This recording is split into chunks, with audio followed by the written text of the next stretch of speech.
It is the year 60, and 17 years have passed since you arrived on the shores of Britain.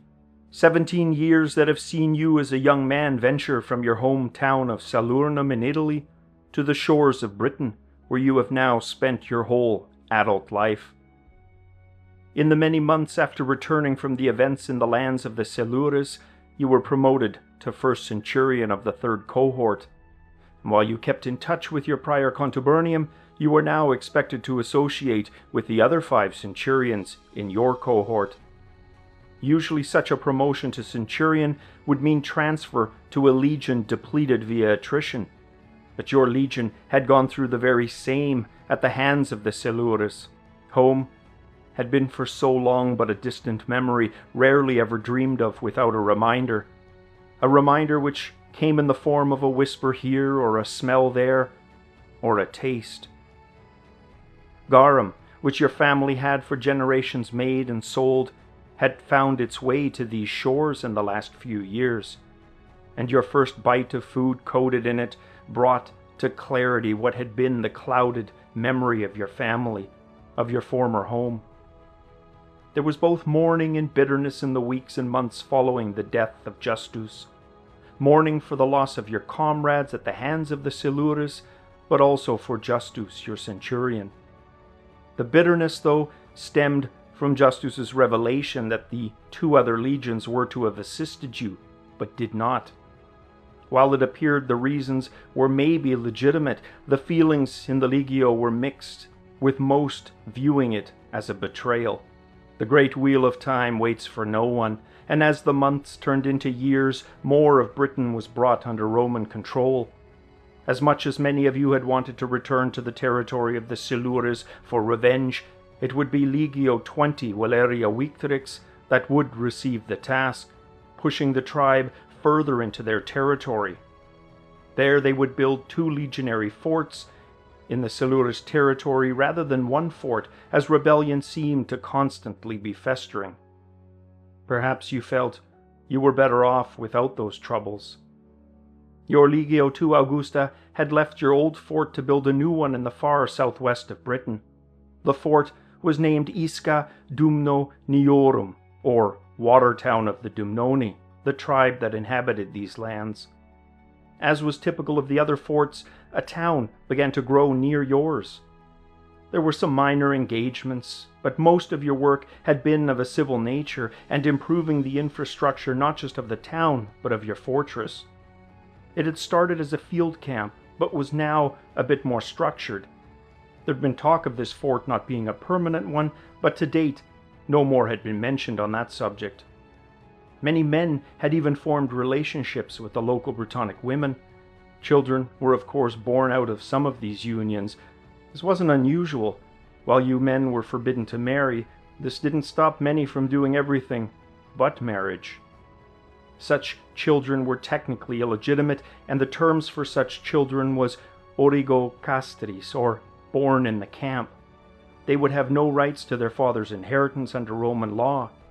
Some of these boys, though, could find themselves as recruits once of age. Daily activities involved training and the aforementioned civil work, which consisted of building, construction, making roof tiles, and the all-important building and maintaining of roads. Ties with the people of the growing town were strong, and unlike some of the towns to the east, anti-Roman feelings were not as prevalent here in the surrounding area. You were also able to enjoy luxuries long not experienced, like the baths that were built 5 years ago. They were smaller compared to what you were used to back home, but elegant enough and functional. The hot water on your campaign-weary bones, always welcome after several days of hard work. Evenings at the week's end were available only to the centurions and those of higher rank. It was on such days you could find quiet spots, sit and lose yourself among the stars, enjoying the precious and rare time alone to your thoughts, when you often reflected during those occasions on your past adventures and the life here in Britain, but always there was the call of home. Being a centurion meant training in drills for long hours each day, with your wax tablet of daily orders firmly under one arm and your olivine switch for disciplining in the other. The battle readiness of the men in your century fell on your and the other 5 centurions' shoulders. You were neither friend, enemy, nor parent. You were simply the representative of the legion's universal truths, and they, the recruits, were expected to adhere to all aspects of this truth. For in a legion, discipline was paramount. With shield raised in battle formation, one legionary lacking discipline in the face of a charging Britannic horde could change the tide of battle. As Justus had often told you and your men, we are of one mind, with many limbs. The strength of Rome was that mind and those limbs. Here, where even policing and patrol duty was peaceably routine, marching and other drills became that much more important. In the spring of the year 60, you were sent as second in command of a vexillatio or small detachment to the town of Londinium.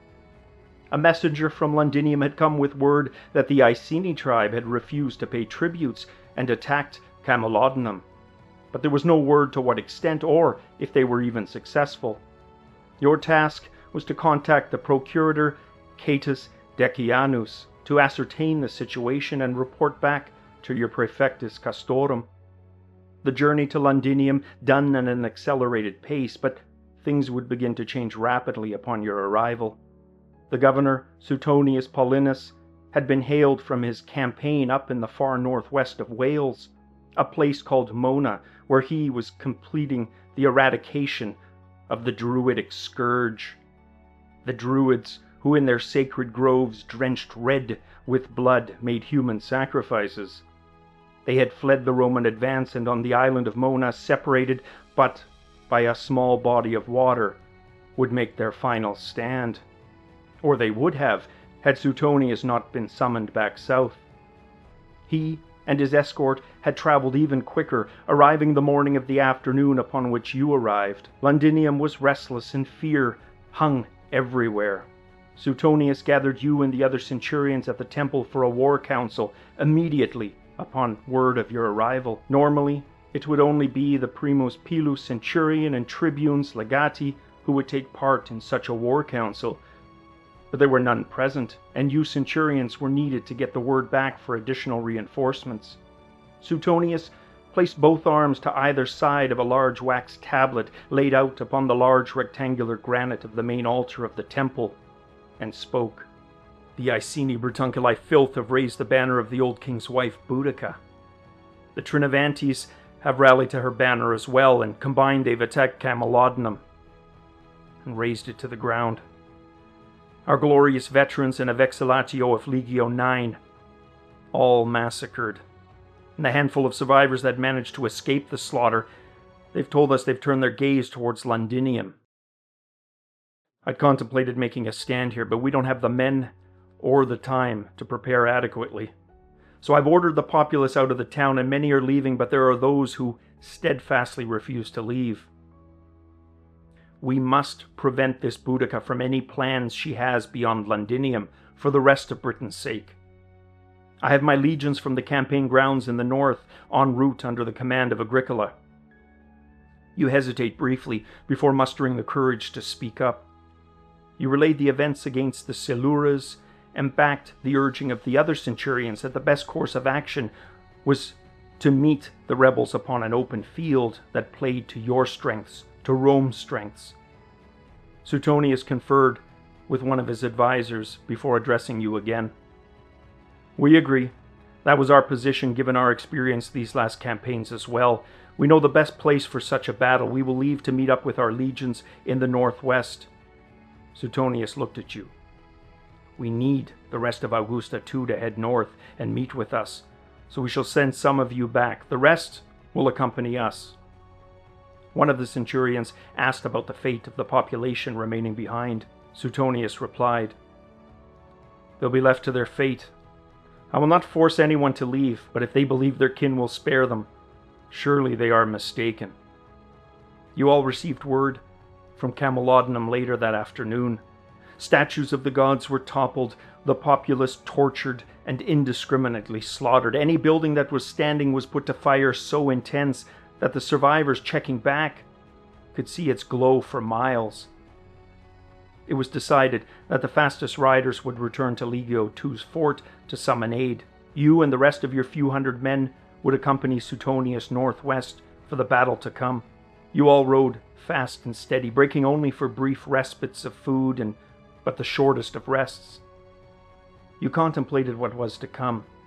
Boudicca was said to have many tens of thousands of Britons, some said over 100,000 under her banner, yet you were confident. This would not be the ambush that was delivered at the hands of the Silures. This would be a battlefield of Rome's choosing. Suetonius was said to be an able if overzealous commander, eager for the glory on the frontiers of the empire, but not foolish enough to squander men needlessly. You arrived at the place selected for the battle within 2 days and would be there for several more. It was a large, flat plain bisected by the 2 Roman roads, one running east-west and the other southeast to northwest. There was a long wall of forested land to the southwest that sloped upwards, running for several miles in each direction. It wasn't the typical light cover, but thick, older growth, dense enough when coupled with the slope angle to make traversing it difficult. Suetonius had selected a rectangular, almost U-shaped opening where the fields bit into the forest as the place where your forces would ready. With the lookouts and defenses prepared, Boudicca and her Britons would have no opportunity to flank or attack you from behind. To the northeast, the plain extended many miles into the distance. This would provide your legions with more than enough room to push the Britons with your unified wall of shields and deadly thrusting swords. There was still no sign of your Legio II Augusta, however. Soon, scouts came indicating that Boudica and the Britons were nearing. Suetonius wasted no time in forming your army into the field area or defile between the trees. As mentioned, your flanks were protected on both sides by these forested slopes. The full Legio 14 Gemina and 3/4 of Legio 20 Valeria Victrix, in addition to your few hundred men, made up the line's center. Auxiliary troops made up the flanks. You'd stood with your men in this formation for almost an hour before the sound of approaching war horns could be heard. Then 20 minutes later, still under the blare of those Britunculi horns, Boudicca's horde made its first appearance. It was a large mass, and it was evident from the tens of thousands of men that it was an accurate estimate. Boudicca herself could only be made out as a distant, blurry figure on her chariot, which she stepped down from to speak to her troops. Rather than grouping in disciplined lines, her troops marched forward in large war bands of individuals. Behind the war bands, chariots the Britons had brought, and hundreds of carriages manned with supplies and their kin, parking themselves in a large semicircular formation of lines that almost reached either side of Boudicca's war band's flanks. The chariots led the way, coming close enough that their insults hurled your way could be heard, the sound of their wheels on the flat ground sounding like a thundercloud filling the horizon. Then, rather than just insults, their war chariots massed and zigzagged in their approach, hurling their Brittonic spears. Some of the legionary suffered minor injuries, but most managed to deflect them with their shields. Next came the waves of war bands, drowning out the chariot wheels with their war cries, stomping feet, and sword-to-shield clanging. You were experienced and disciplined enough to know that this charge had to be met defensively. They would and did wade in, slashing wildly with their swords and axes, but made little headway against the wall of Roman shields. For over an hour, those of your men at the front line tested the attackers, returning only well-timed thrusts with their gladii. Thrusts that more often than not met exhausted Briton flesh. Then, 90 minutes into the furious fighting, the advance started. Slowly at first, like a large siege engine being pushed into position. Each step forward with your Roman shields, every bit as effective as one of those well-timed thrusts. Slowly, the morale began to ebb from the Britons. You could not see Boudicca at any time during the battle, only her war banners. As your line continued to push, the exhausted Britons' battle cries began to mix with the smallest drops of despair. But like a storm brewing, those small drops would turn into a torrent, Thousands of their bodies had been trampled underfoot as your lines continued to advance, with your flank auxiliary troops beginning to envelop the Britons' flanks. Still, your army pushed until they began to back into their own supply chain line, where they began to box up, unable to flee. The pace of the killing now accelerated. Every battle has that moment you learn to recognize where the tide was either turning with the gods in your favor or against it. This was that moment that your men, spirited on by the gods, had the hand of victory firmly in their grasp. Few of the Britons managed to escape, Boudica and her closest among those that were able to leave the battlefield. The rest, Britons, women, children, warriors, all brought down by the disciplined and unstoppable momentum of your legions' wrath. Disciplined it may have been. After the battle, word spread that Boudica had killed herself shortly after. You would also receive word as to why your legion never arrived. The contingent that was to head to the Legionary fort sent only a handful of men. The rest stayed trying to protect Londinium, but perished with the rest. The messengers had brought word to the acting commander, Punius Posthumus, to send the Legio north, but he refused, giving no reason. He would later take the sword to himself and die, perhaps due to lingering bitterness at the fate experienced at the hands of the Silures, or perhaps fear. With him no longer here and not having spoken to anyone else, you'd never have your answers. You would serve with honor for another 8 years of peacetime, as Augusta was not active in much after the battle against Boudicca. Those of you who fought managed to preserve some honor for the Legio, saving it from severe punishment and even disbanding, but not from ridicule. It would take many years for Augusta to live down not answering that call. The brothers Marcus and Cassius, who had so often dreamed of returning home to their farms, did, but only to see their families for one last time, to say goodbye before returning to Britain and the women they would marry. Cyprian, the fan of all things flora and fauna, would return home to a civil position with a Gaius Plinius Secundus, known as Pliny. Cyprian would travel for him throughout the empire, collecting information on flora wherever he could find it. Atticus would open a butcher shop here in the town, and also marry a local Briton. The others would marry as well and stay here in Britain. You were offered a civil administrative position upon your retirement, either here in Britain or at home. However, that reintroduction to Garum those few years ago had stirred in you the desire to return home, and you did. But you took the long route, over roads, through to Rome, rather than via sea. How much had changed at home, you wondered, and what of Rome? Rome was magnificent. The Capitoline Hill, filled with marvelous buildings, larger and more elegant than you had ever seen, but contrasted by thousands of common dwellings throughout the city, more congested and filthy than you'd ever seen. After so many years in the relative quiet towns of Britain, you disliked the noise and congestion of all those people, and you made your pass through shorter than you'd intended. You would travel for many months in total before finally arriving home, but your timing was apt, as your father was now very old and ailing, and would die but a short few months after your arrival back, almost as if he'd been waiting for you all these long years. The reason for your return and declining these positions was the family business. In your younger years, you'd wanted to put as much distance between you and the business as possible, and you did. But again, the reintroduction to Garum did more than make you nostalgic for home. It made you yearn to just run the family business. You would join your brother and together expand it twofold. After your father's death, you'd meet a woman who worked for your largest supplier on the docks, processing the fish. She was a free woman, but of a poor family, yet rich in personality and spirit, and she would make you happy, and you her, for your remaining years. You would have a daughter and 2 sons, and in your 5th decade, there would be a massive eruption of Mount Vesuvius, destroying Pompeii and Herculaneum. Weeks later, you would receive word that your old friend Cyprian had died attempting to save others with Pliny, who would be known to future generations as Pliny the Elder. In your 6th decade, a visit to the finished Flavian amphitheater in Rome for what would be your last trip to the city. It was amazing. The largest you had seen could hold but 30,000, but the Flavian could hold double that and more. You were witness to a magnificent naval battle fought by flooding the Flavian's floor with water. In your 7th decade, you would die, but surrounded by your wife and children. While your name would be forgotten, your family's garum business, or rather an extension of it, would be unearthed in Pompeii nearly 2,000 years later.